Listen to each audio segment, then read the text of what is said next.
Pakailah waktu anugerah Tuhanmu, hidupmu singkat bagaikan kembang. Mana benda yang kekal di hidupmu, hanyalah kasih tak akan lekang. Tiada yang bakal di dalam dunia, segala yang indah pun akan lenyap. Namun kasih-Mu demi Tuhan Yesus sungguh bernilai dan tinggal tetap.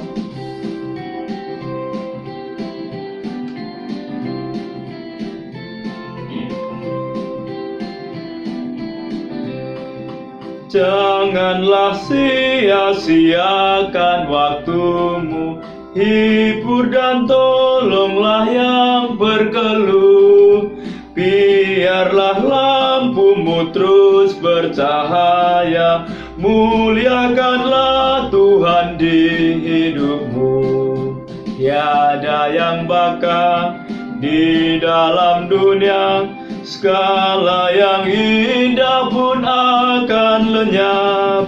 Namun kasih-Mu demi Tuhan Yesus sungguh bernilai dan tinggal tetap.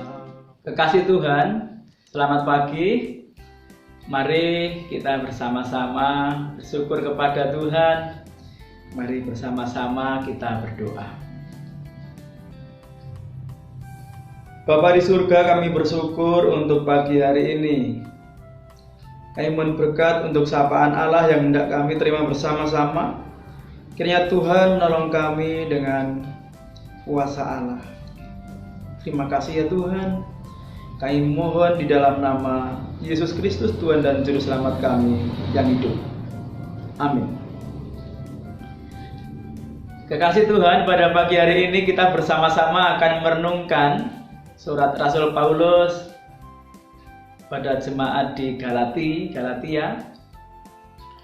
Surat Galatia bab 2 ayat 15 sampai 21.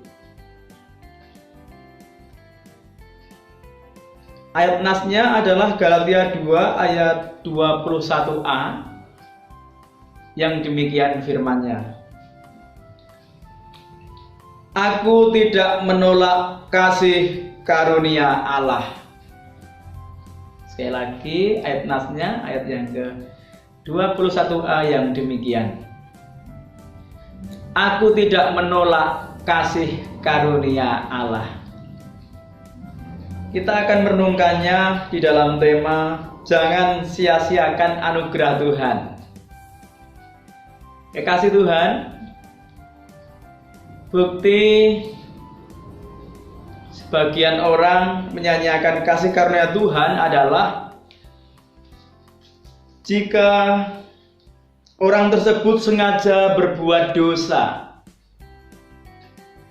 Sekali lagi, jika orang tersebut sengaja berbuat dosa sesudah memperoleh pengetahuan tentang kebenaran. Orang dalam kehidupan sehari-hari sudah tahu kebenaran dan tidak mau mempraktekkan firman Tuhan dalam kehidupan sehari-hari yang sudah didengarnya. Boleh dikatakan telah menipu dirinya sendiri. Inilah penyebab kegagalan kita mengalami penggenapan janji Tuhan dalam hidup ini, salah satunya. Firman Tuhan ini diibaratkan benih yang ditabur di tanah yang berbatu-batu, atau di tengah firman Tuhan yang ditabur di tanah yang bersemak duri. Artinya ia tidak berakar dan tahan sebentar saja. Apabila datang penganiayaan, bahkan penindasan,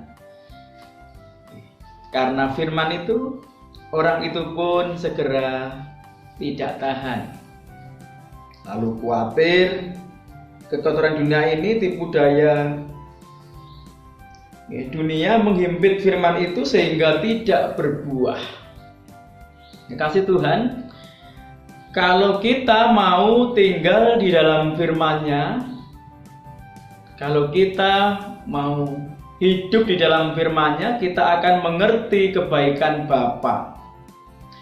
Kita akan mengetahui janji-janji Tuhan dan mengalaminya. Dan semakin mengetahui dalamnya kasih Kristus. Memahami betapa lebarnya dan panjangnya dan tingginya dalamnya kasih Kristus. Bagi Dialah yang dapat melakukan jauh lebih banyak daripada yang kita doakan atau pikirkan. Jadi bukan karena Tuhan tidak mau mengerjakan kuasanya atau orang mengatakan mukjizatnya, melainkan seringkali karena kita sendiri tidak taat dan tidak mau mempraktekkan firman-Nya dalam kehidupan sehari-hari, tidak mau mengutamakan firman Tuhan. Kita disebut pula telah menyanyiakan kasih karunia Tuhan ketika kita tidak bisa mengucap syukur dalam segala keadaan. Pemazmur memperingatkan, siapa yang mempersembahkan syukur sebagai korban, ia memuliakan aku.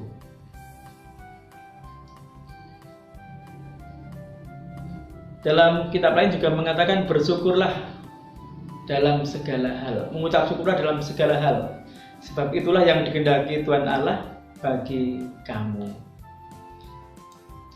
Hendaklah hatimu melimpah dengan syukur. Jangan sampai kita seperti 9 orang yang sakit kusta yang pergi meninggalkan Yesus begitu saja ketika mereka disembuhkan. Kasih Tuhan, setiap saat, setiap hari kita bangun pagi, dalam hidup kita juga sering disembuhkan Tuhan dalam segala penyakit kita yang Tuhan izinkan.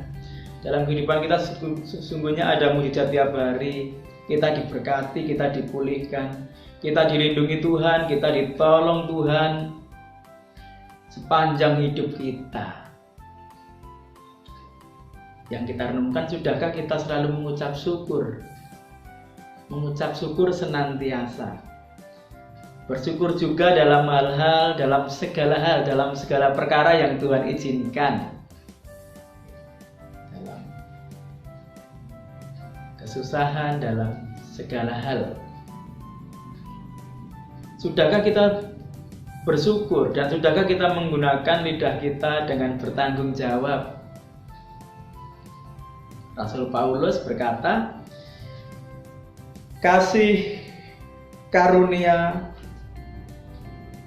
karena kasih karunia Allah, aku adalah sebagaimana aku ada sekarang.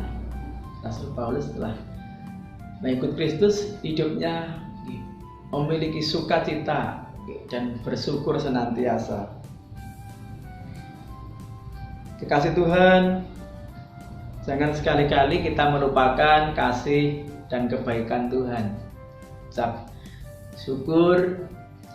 Ucapan syukur itu kuasa yang mendatangkan kekuatan.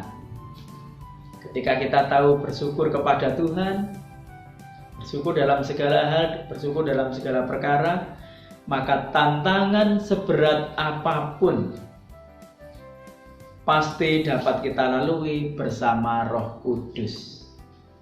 Kita mesti diberikan kekuatan penubuhan iman. Ada firman, sebab Engkaulah yang memberkati orang benar, ya Tuhan. Engkau memagari dia dengan anugerah-Mu seperti perisai. Mari jangan sia-siakan anugerah Tuhan dalam hidup kita. Renungkan kebaikan Tuhan, apalagi keselamatan yang sudah Tuhan beri dengan kepastian. Dalam setiap kehidupan sehari-hari, 2 pesan tadi yang kita terima, jadilah pelaku firman Tuhan setiap hari bersama bimbingan Roh Kudus, dan bersyukurlah. Selamat pagi saudara-saudariku semua, kekasih Tuhan, selamat menikmati berkat Tuhan. Selamat hidup baru, selamat bersyukur selalu, selamat menikmati kebersamaan dengan sesamamu. Tuhan memberkati kita semua. Amin. Marilah kita satu dalam doa. Terima kasih Bapa untuk sapaan Allah yang menyegarkan dan menguatkan pada pagi hari ini. Tuntun dan bimbing kami Tuhan untuk hidup baru dan bersyukur pada hari ini. Tuhan, kami menyerahkan semua jemaat Tuhan secara keseluruhan. Kiranya Tuhan senantiasa memberi hikmat, sehingga benar-benar dalam hidupnya berkenan kepada Tuhan dan Tuhan berkati, supaya mereka boleh menjadi berkat juga bagi banyak orang. Kami bersyukur di dalam Bapa di surga yang sudah menyelamatkan kami. Dalam nama Tuhan Yesus Kristus kami berdoa. Amin.